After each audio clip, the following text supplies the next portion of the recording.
Badan Legislasi atau Balik DPR RI memastikan terbuka dalam pembahasan RUU Omnibus Law Cipta Kerja termasuk pasal. Anggota Badan Legislasi DPR RI mendorong desentralisasi sertifikasi produk halal bagi UMKM di daerah dimasukkan dalam RUU Omnibus Law Cipta Kerja untuk mempermudah dan mempercepat pengurusan sertifikat halal. Anggota Komisi 4 DPR RI meminta pemerintah memastikan pasokan pangan terjaga di masa pandemi COVID-19 dan memberikan insentif kepada para petani dan nelayan.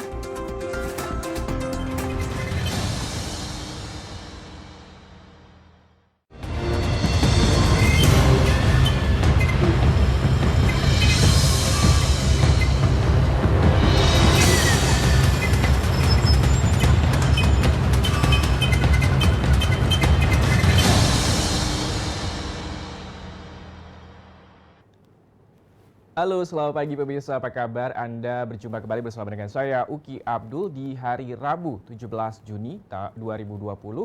Dan seperti biasa, kami akan hadir selama 30 menit ke depan di Suara Parlemen Pagi. Tim redaksi TVR Parlemen telah menyiapkan beragam informasi seputar dinamika, aktivitas, dan juga informasi seputar anggota Dewan Perwakilan Rakyat Republik Indonesia. Seperti kita ketahui bahwa hari Senin kemarin sudah dilakukan pembukaan pidato pembukaan oleh Ketua DPR RI Ibu Puan Maharani terkait dengan bagaimana pembukaan masa sidang keempat tahun sidang 2019-2020.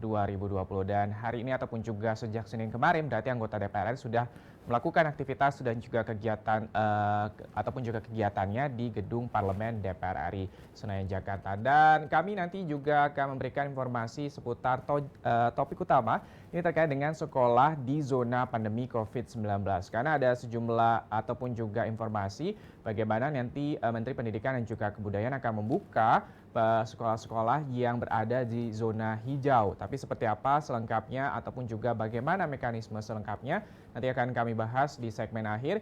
Dan juga kami nanti akan bacakan apa saja menjadi headline surat kabar yang terbit pada hari ini. Dan juga sekali lagi informasi terupdate dari bagaimana gugus tugas COVID-19 untuk terkait dengan bagaimana pasien positif COVID-19 saat ini sudah hampir mencapai 40.000 jiwa. Jadi sekali lagi untuk masyarakat dan juga seluruh pemirsa di seluruh tanah air yang sedang menyaksikan TVR Parlemen untuk tetap waspada dan juga melakukan protokol kesehatan apabila Anda akan melakukan aktivitas yang berada di luar ruangan. Kita langsung saja masuk di 3 berita pilihan. Di berita pertama ini terkait dengan bagaimana pembahasan rancangan undang-undang Ciptaker terkait dengan pers terbuka.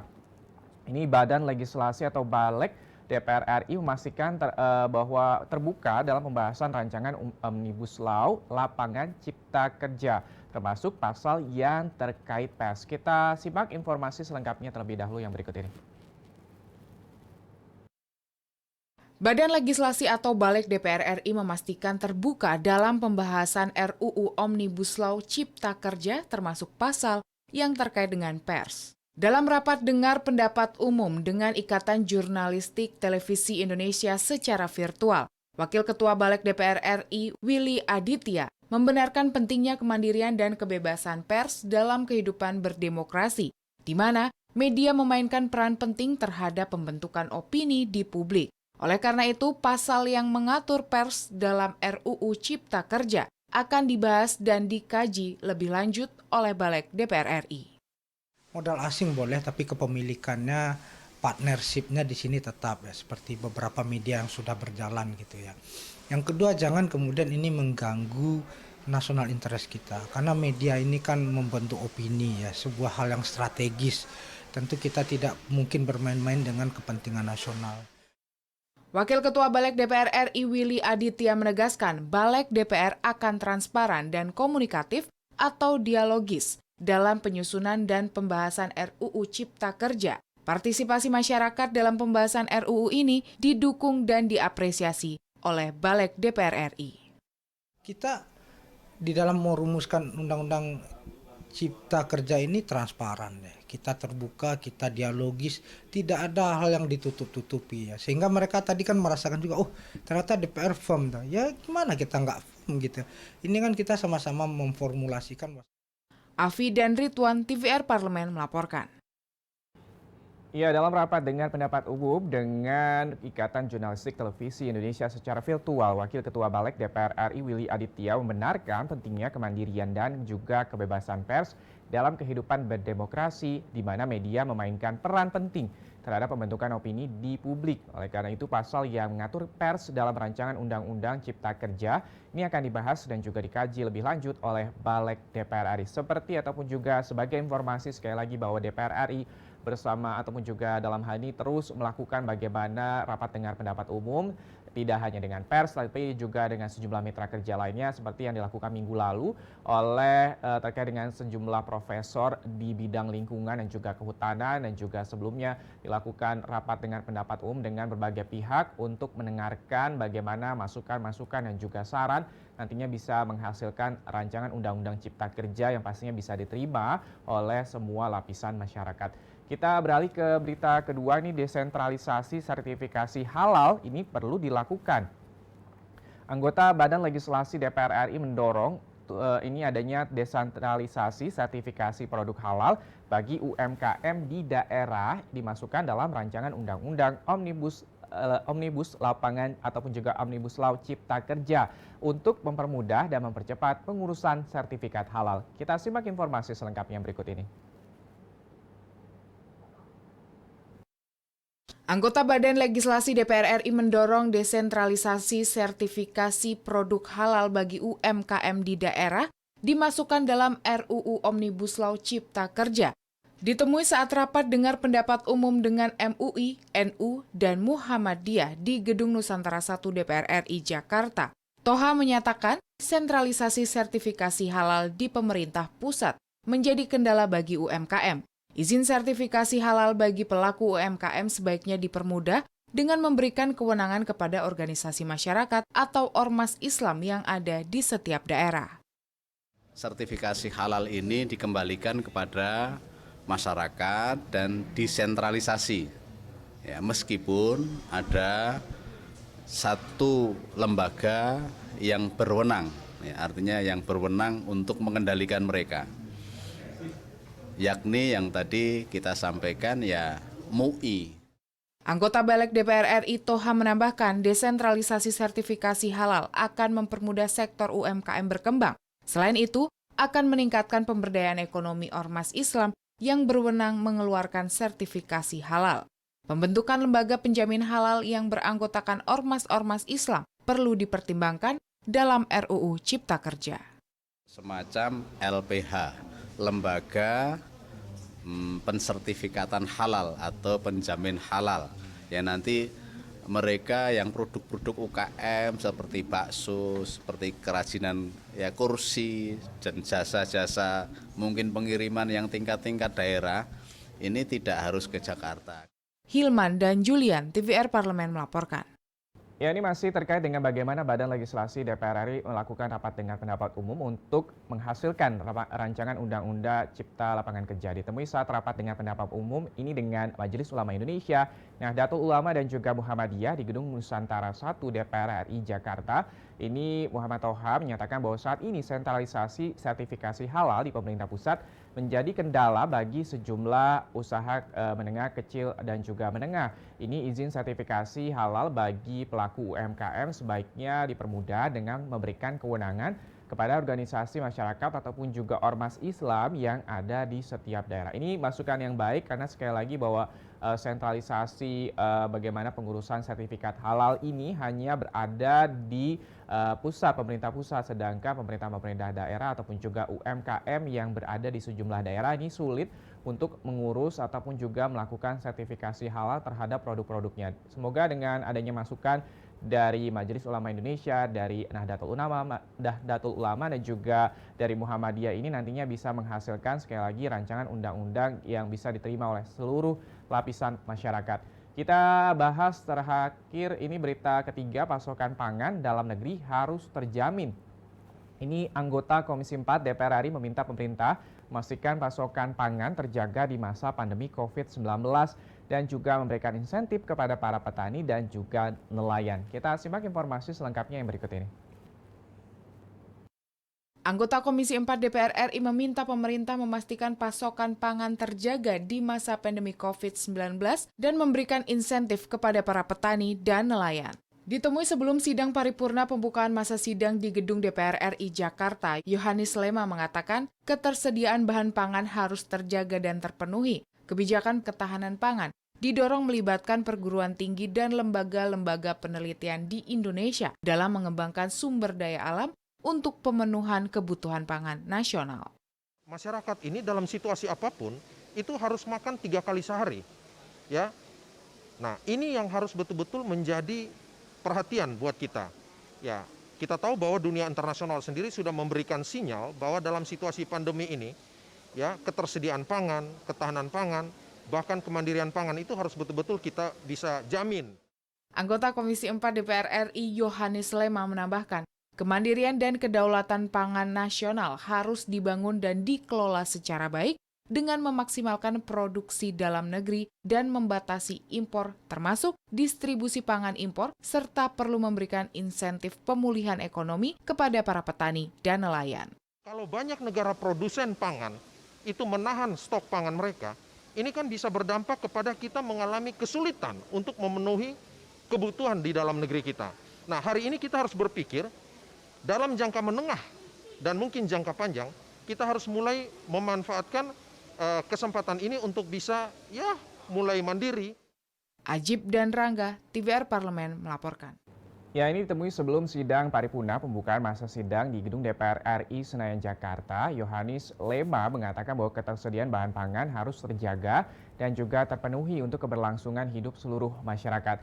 Kebijakan program jangka panjang ketahanan pangan ini didorong melibatkan perguruan tinggi dan juga lembaga penelitian di tanah air dalam pengembangan sumber daya alam untuk pemenuhan kebutuhan pangan nasional. Karena ini yang juga mungkin dikhawatirkan oleh sejumlah pihak, bagaimana pada saat penerapan PSBB di sejumlah daerah begitu ketat dan juga terkait dengan bagaimana ini terkait dengan stok pangan juga harus dipastikan ketersediaannya dan juga tidak ataupun juga ini dengan harapan bahwa bagaimana perlibatan perguruan tinggi maupun juga lembaga-lembaga untuk akhirnya bisa menghasilkan pengembangan sumber daya alam ini untuk memenuhi kebutuhan pangan secara nasional. Tadi sudah kami hadirkan ke hadapan Anda 3 berita utama. Kami nanti akan kembali dengan headline surat kabar. Pastikan Anda tetap menyaksikan Suara Parlemen Pagi.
Terima kasih Anda masih menyaksikan Suara Parlemen Pagi dan masih bersama dengan saya Uki Abdul. Dalam segmen kali ini kami akan menghadirkan ke hadapan Anda 2 headline surat kabar.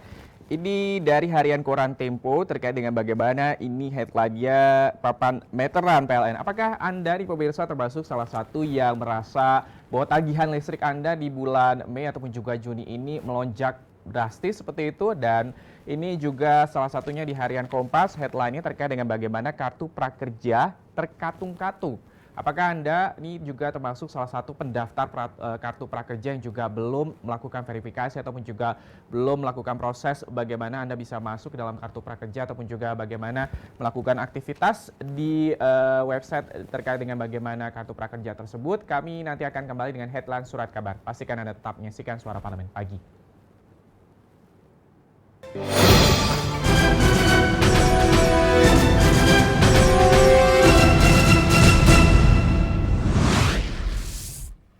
harian Kompas pada hari Rabu 17 Juni tahun 2020. Kartu Prakerja ini terkatung-katung. Program Kartu Prakerja terkatung-katung tanpa kepastian. Pengoperasian kembali sejak ditunda pertengahan Mei silam. Manajemen pelaksana Kartu Prakerja ini masih menunggu kejelasan dari aspek hukum dan juga sistem pengelolaan program tersebut. Pendaftaran Kartu Prakerja gelombang keempat pun ditunda. Insentif uang tunai untuk peserta Kartu Prakerja yang telah mengikuti pelatihan juga ditangguhkan. Peninjauan program Kartu Prakerja dari aspek hukum dan sistem pengelolaan dilakukan terkait dengan sejumlah polemik sejak program ini diluncurkan pada 20 Maret tahun 2020. Tidak ada mekanisme khusus guna memastikan status pekerjaan pendaftar. Akibatnya beberapa korban pemutusan hubungan kerja justru tidak lolos pendaftaran. Sebaliknya yang berstatus pegawai malah bisa mendapatkan Kartu Prakerja.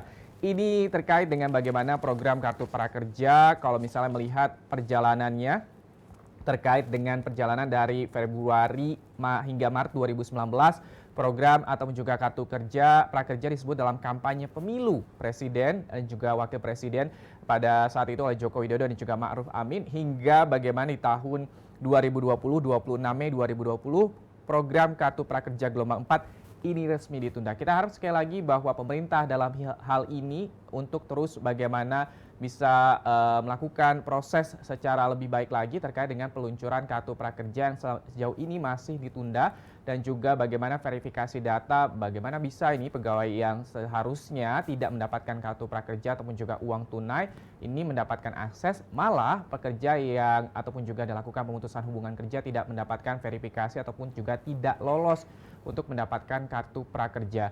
Kita beralih ke harian Tempo pada hari ini membahas terkait dengan 14 juta meteran listrik tidak akurat. Kementerian Koordinator Kemaritiman dan juga Investasi melanjutkan investigasi terhadap tagihan listrik yang dialami sejumlah pelanggan PT PLN Persero. Deputi Bidang Koordinasi Kedaulatan Maritim dan juga Energi Purbaya Yudi Sadewa menyatakan setelah mendengarkan keterangan pelanggan akan ada pertemuan dengan PLN serta Kementerian Energi dan juga Sumber Daya Mineral. Menurut Yudi, pada pekan lalu lembaganya juga sudah membuka kanal pengaduan melalui surat elektronik di alamat pengaduan-energi@maritim.go.id. Ini pelanggan yang terkena lonjakan tagihan dengan nilai ekstrim dia undang untuk menghadiri rapat secara virtual. Dalam forum tersebut juga peserta diminta mengirimkan nomor pelanggan serta foto O-meter KWH sebagai bukti dan juga bahan pembanding. Jadi sekali lagi mungkin pemirsa yang sampai sejauh ini merasakan bagaimana tagihan yang cukup ekstrim untuk tagihan listrik Anda pada bulan-bulan terakhir ini. Sekali lagi Anda bisa melakukan pengaduan ataupun juga memberikan pengaduan Anda ke pengaduan energi@maritim.go.id dengan memberikan ataupun juga bagaimana ini O-meter Anda bisa dilampirkan sebagai bahan verifikasi. Dan tadi sudah kami hadirkan terkait dengan harian surat kabar Kompas dan juga Tempo yang terbit pada hari Rabu ini. Anda bisa membacanya secara lebih lengkap di harian Kompas dan juga Tempo yang terbit pada hari Rabu ini. Kami nanti akan kembali dengan topik utama terkait dengan bagaimana sekolah di zona pandemi COVID-19. Pastikan Anda tetap menyaksikan Suara Parlemen Pagi.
Kembali lagi bersama saya Uki Abdul dalam Suara Parlemen Pagi. Ini Menteri Pendidikan dan juga Kebudayaan Nadiem Makarim akhirnya mengumumkan terkait dengan bagaimana kebijakan terkait sekolah yang sudah sekitar 3 bulan ini ditutup karena pandemi COVID-19. Dan juga Nadiem menyebutkan bahwa tahun ajaran baru tahun 2020-2021 ini tetap akan dimulai pada bulan Juli mendatang. Dan juga tidak serentak, semua bisa tatap muka atau belajar di sekolah. Tapi seperti apa ataupun juga bagaimana mekanisme sekolah di zona pandemi COVID-19 ini, selengkapnya kita akan menyaksikan terlebih dahulu tajuk ataupun juga topik yang berikut ini.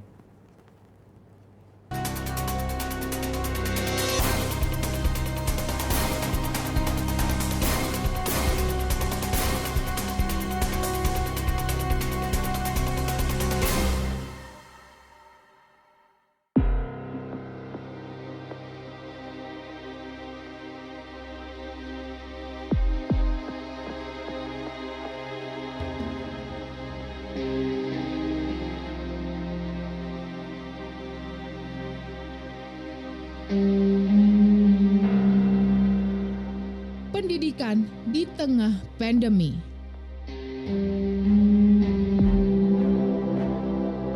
Hampir semua orang tua di Indonesia pada saat ini kebagian tanggung jawab mendampingi anak kita belajar dari rumah. Kami dan banyak orang tua harus mengakui bahwa menjelaskan berbagai mata pelajaran dan menemani anak-anak mengerjakan tugas-tugas sekolah tidaklah semudah yang dibayangkan. Kerja keras para guru dan dosen selama ini sungguh patut diapresiasi. Di tengah pembatasan sosial akibat wabah COVID-19, kita harus tetap semangat mengejar dan mengajar ilmu pengetahuan. Hampir tidak ada yang menyangka wajah pendidikan akan berubah drastis akibat pandemi COVID-19. Konsep sekolah di rumah atau homeschooling tidak pernah menjadi arus utama dalam wacana pendidikan nasional. Meski makin populer, penerapan pembelajaran online atau online learning selama ini juga terbatas pada universitas terbuka, program kuliah bagi karyawan di sejumlah universitas dan kursus-kursus tambahan atau online courses. Tapi, kebijakan physical distancing untuk memutus penyebaran wabah memaksa perubahan dari pendidikan formal di bangku sekolah menjadi belajar di rumah dengan sistem online dalam skala nasional. Bahkan, ujian nasional tahun ini terpaksa ditiadakan. Tantangan pendidikan sistem pendidikan online pun tidak mudah. Di samping disiplin pribadi untuk belajar secara mandiri, ada fasilitas dan sumber daya yang mesti disediakan. Saya bersyukur masih mampu memfasilitasi anak-anak kami untuk pendidikan jarak jauh. Tetapi saya mendengar keluhan banyak orang tua murid dan juga tenaga pendidikan yang kesulitan baik dalam menyediakan perangkat belajar seperti ponsel, laptop, maupun pulsa untuk koneksi internet. Dengan kata lain, sistem pembelajaran online ini berpotensi membuat kesenjangan sosial ekonomi yang selama ini terjadi menjadi semakin melebar saat pandemi. Kemenaker mencatat, sudah lebih dari 2 juta buruh dan pekerja formal informal yang dirumahkan atau di PHK. Dengan kondisi seperti ini, banyak orang tua kesulitan menyediakan kesempatan pendidikan yang optimal bagi anak-anak mereka. Dalam situasi yang lebih buruk, orang tua malah bisa berhadapan pada pilihan dilematis: memberi makan keluarga atau membiayai pendidikan anak. Hal ini berpotensi membuat angka putus sekolah semakin meningkat. Sejak kebijakan belajar dari rumah diterapkan secara nasional mulai tanggal 16 Maret 2020, muncul indikasi naiknya angka putus sekolah di berbagai tempat, mulai dari Papua, Maluku Utara, hingga Jakarta. Daerah-daerah inilah yang tergolong dalam zona merah penyebaran wabah COVID-19. Angka putus sekolah dari kawasan pedesaan juga diperkirakan akan naik. Dalam jangka panjang, anak-anak yang putus sekolah ini memiliki kemungkinan lebih besar untuk menganggur, baik secara tertutup ataupun terbuka. Ini bukan hanya secara akumulatif akan menurunkan produktivitas nasional, tapi juga membuat mereka terjebak dalam lingkaran tidak berujung atau vicious circle kemiskinan struktural.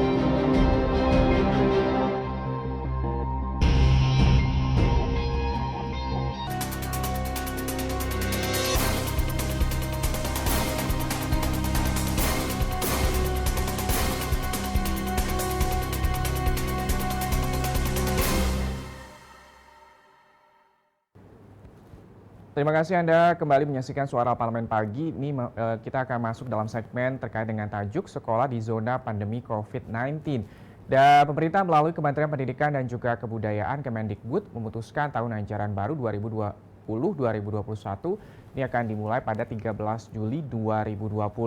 PLT Direktur Jenderal PAUD Pendidikan Dasar, Pendidikan Menengah, Kementerian Pendidikan dan juga Kebudayaan Hamid Muhammad ini mengatakan keputusan tersebut diambil lantaran kalender pendidikan dimulai pada minggu ketiga bulan Juli dan berakhir pada bulan Juni.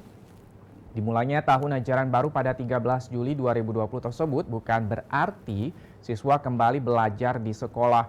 Putusan belajar di sekolah akan terus dikaji berdasarkan rekomendasi gugus tugas percepatan penanganan COVID-19. Untuk itu, Ketua DPR RI Puan Maharani menegaskan bahwa penyelenggaraan pendidikan di tengah wabah virus COVID-19 harus dikelola dengan baik agar tidak berakibat pada gangguan kesehatan dan juga perkembangan anak-anak. Penyelenggaraan pendidikan di tengah pandemi COVID-19 ini perlu juga dikelola dengan baik agar tidak berdampak pada kesehatan anak-anak kita dan juga para generasi muda kita. Menurut Puan, protokol pelaksanaan normal baru di sekolah harus dilakukan secara ketat dan tentu saja protokol kesehatan untuk sekolah sangat berbeda dengan protokol untuk mal, perkantoran, dan juga tempat publik lainnya. Apalagi untuk sekolah seperti PAUD yang anak-anaknya masih kecil, naluri untuk bermain bersama teman-temannya ini masih sangat besar. Karena itu, Puan meminta pelaksanaan new normal terutama untuk sekolah ini harus dilakukan secara hati-hati. Pemerintah dinilai perlu merespon aspirasi yang berkembang terkait dengan penerapan normal baru bagi anak-anak sekolah. Misalnya, dalam hal penerapan normal baru ini di sekolah yaitu unsur-unsur masyarakat meminta agar kegiatan sekolah dimulai ketika keadaan sudah benar-benar terkendali.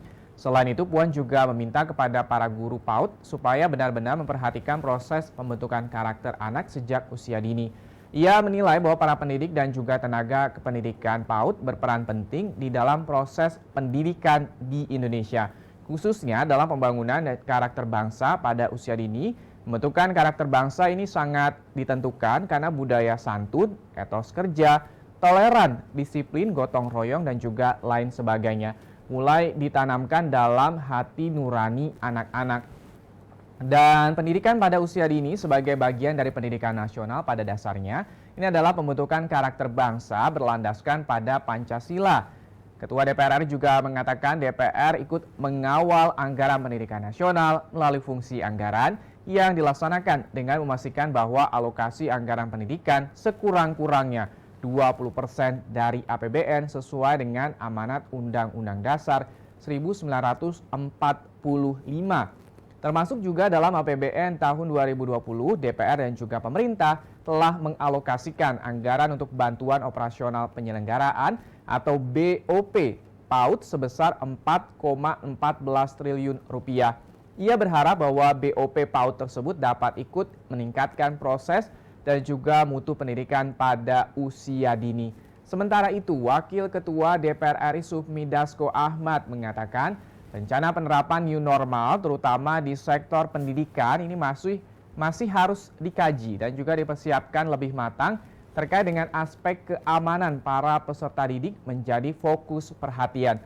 Tentunya ini agak sulit bagi sekolah untuk bisa menggaransi anak-anak terbebas dari penularan virus di sekolah. Yang ada akan menjadi masalah baru ketika ada salah satu murid yang terinfeksi. Sekolah ini akhirnya diliburkan lagi dan sekolah akan mendapatkan tuntutan hukum dari para orang tua. Dan hingga saat ini lanjut Dasko, wabah COVID-19 masih terus berlangsung, obatnya pun belum ditemukan. Ia ingin agar Kementerian Pendidikan bekerja sama dengan Kementerian Komunikasi dan juga Informasi, membuat jaringan khusus pendidikan, interaksi sekolah tetap berlangsung seperti biasa, tapi ini jarak jauh atau secara virtual. Buat aplikasi khusus sekolah dan juga buat jalur koneksi internet tersendiri yang stabil, dan setiap murid diberikan ID khusus untuk bisa mengakses ke aplikasi tersebut. Dan ID tersebut nantinya akan masuk pada jalur internet khusus sehingga bisa digunakan secara gratis, tidak membebankan orang tua murid, karena tidak semua orang tua murid ini pastinya mampu membeli kuota. Dan politikus Gerindra ini juga mengatakan lewat aplikasi khusus tersebut, proses pembelajaran ini bisa berlangsung seperti biasa, belajar biasa, dan juga pastinya sehingga anak-anak tidak kehilangan sentuhan dunia pendidikan. Karena kita ketahui juga bahwa bagaimana ini sudah berlangsung selama 3 bulan, ataupun juga bagaimana dunia pendidikan dan juga tidak hanya dunia pendidikan, pastinya seluruh sektor ini terhenti sementara waktu akibat pandemi COVID-19 tersebut. Nanti kami masih akan membahas terkait dengan bagaimana ini keputusan Kementerian Pendidikan dan juga Kebudayaan terkait dengan pembukaan sekolah-sekolah di masa pandemi COVID-19. Pastikan Anda tetap menyaksikan Suara Parlemen Pagi.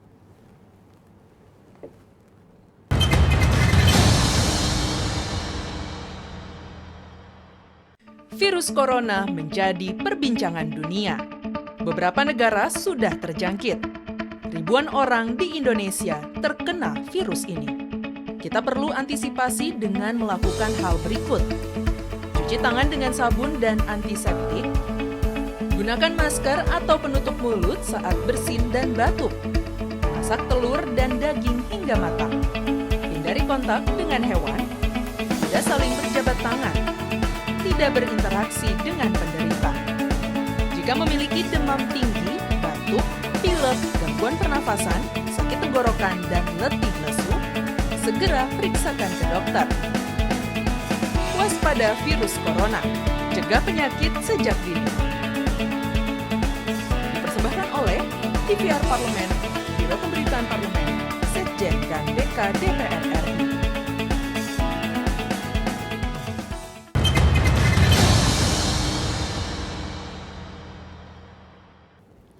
Sementara itu, Komisi 10 DPR RI dari fraksi PKB sepakat dengan Kementerian Pendidikan dan juga Kebudayaan yang masih belum memutuskan pendidikan tatap muka jelang tahun ajaran baru. Sekolah hingga orang tua dinilai belum siap untuk menerapkan tatap muka di sekolah untuk para murid di tengah pandemi COVID-19. Saiful mengatakan keputusan tersebut tepat lantaran pihak sekolah dinilai belum siap menerapkan protokol kesehatan. Menurutnya, pihak sekolah juga belum bisa menyediakan alat-alat kesehatan untuk menyokong proses kegiatan belajar di sekolah. Fakta di lapangan, sekolah-sekolah banyak yang tak siap menerapkan protokol kesehatan COVID-19. Banyak faktornya, ketidakmampuan untuk melakukan pengadaan alat-alat kesehatannya. Tidak hanya pihak sekolah, Saiful juga menilai pihak orang tua juga banyak yang belum siap untuk melindungi anak dari COVID-19. Menurutnya, banyak orang tua siswa yang bahkan tidak bisa mengantarkan anaknya ke sekolah. Sementara itu, Federasi Serikat Guru Indonesia atau FSGI meminta kejelasan dari Kemendikbud jelang tahun ajaran baru. Wakil Sekjen FSGI Satriawan Salim ini mengatakan para guru dan juga orang tua sudah larut dalam kecemasan dan juga tanda tanya. Terlebih sejumlah pemerintah daerah sudah mengambil sikap ihwal kegiatan belajar mengajar jelang tahun ajaran baru seperti yang dilakukan oleh Pemprov Jawa Barat, Pemprov DKI Jakarta dan juga Pemkot Bukit Tinggi Sumatera Barat. Ini polemik pembukaan sekolah, kendala biaya pendidikan hingga efektivitas pembelajaran jarak jauh menyeliputi pendidikan Indonesia di tengah pandemi virus COVID-19. Peran Menteri Pendidikan dan juga Kebudayaan Nadiem Makarim dipertanyakan oleh publik. Kritik maupun juga protes dari siswa, mahasiswa, guru sampai dengan orang tua makin menguat belakangan ini. Yang terbaru, gerakan masif mendorong tagar Mendikbud dicari mahasiswa sampai tagar Nadiem mana mahasiswa merana ramai disuarakan mahasiswa melalui jejaring sosial media Twitter. Poster editan sosok Nadiem yang seolah menjadi orang hilang berseliweran di jagat maya. Sementara itu, Koordinator Nasional Jaringan Pengamat Pendidikan Indonesia Ubaid Matraji menilai bahwa hal ini mengindikasikan peran Nadiem sebagai Mendikbud belum terlihat di masyarakat. Sedangkan berkaca pada jalannya pembelajaran 3 bulan belakangan, ia menilai kebijakan Kemendikbud selalu telat dengan keributan dunia pendidikan. Salah satunya PJJ terkendala fasilitas teknologi yang tak merata. Tidak semua institusi pendidikan memaksimalkan metode daring dan juga malah mengandalkan pemberian tugas tanpa penjelasan materi. PJJ sendiri sudah berjalan hampir 3 bulan pada sebagian besar daerah-daerah di tanah air. Menanggapi hal tersebut, ini menurut Ubaid, Kementerian Pendidikan dan juga Kebudayaan terpaku di balik konsep Merdeka Belajar yang diusung Nadiem, di mana pendidik dan juga institusi pendidikan diberikan kebebasan penuh untuk berinovasi dalam menjalankan pendidikan. Hal serupa juga diungkapkan pelaksana tugas Direktur Jenderal PAUD Pendidikan Dasar dan juga Menengah, Muhammad Hamid, ketika pada awal Mei lalu ditanya soal pedoman PJJ untuk sekolah. Berbagai pihak sempat menyuarakan agar Kementerian Pendidikan dan juga Kebudayaan membuat kurikulum darurat selama pandemi. Ini karena banyak aduan siswa tak senang belajar di rumah karena tugas menumpuk dan juga kebingungan guru melakukan pembelajaran secara jarak jauh. Ini juga yang mungkin menjadi keluhan bagi sebagian orang tua karena juga pastinya ini malah membebankan orang tua dengan tugas-tugas dan juga bagaimanapun juga ininya pasti akan membutuhkan sejumlah pulsa terkait dengan koneksi jaringan internet yang juga yang harus dibutuhkan oleh sejumlah siswa untuk melakukan aktivitas pembelajaran secara daring ataupun juga jarak jauh, yang sekali lagi kita berharap bahwa Kementerian Pendidikan dan juga Kebudayaan, dalam hal ini Menteri Pendidikan Nadiem Makarim, untuk bisa hadir dan juga memberikan inovasi-inovasi dan juga memberikan kurikulum secara darurat mungkin terkait dengan bagaimana ini akan diberlakukannya tahun ajaran baru 2020-2021. Dan pemirsa, sekali lagi itu adalah tajuk ataupun juga topik utama yang kami hadirkan di hadapan Anda pada hari Rabu 17 Juni 2020 dan berakhir pula Suara Parlemen Pagi pada edisi hari ini. Saya Uki Abdul beserta seluruh kerabat kerja yang bertugas pada hari ini mengucapkan terima kasih atas perhatian Anda dan sampai jumpa.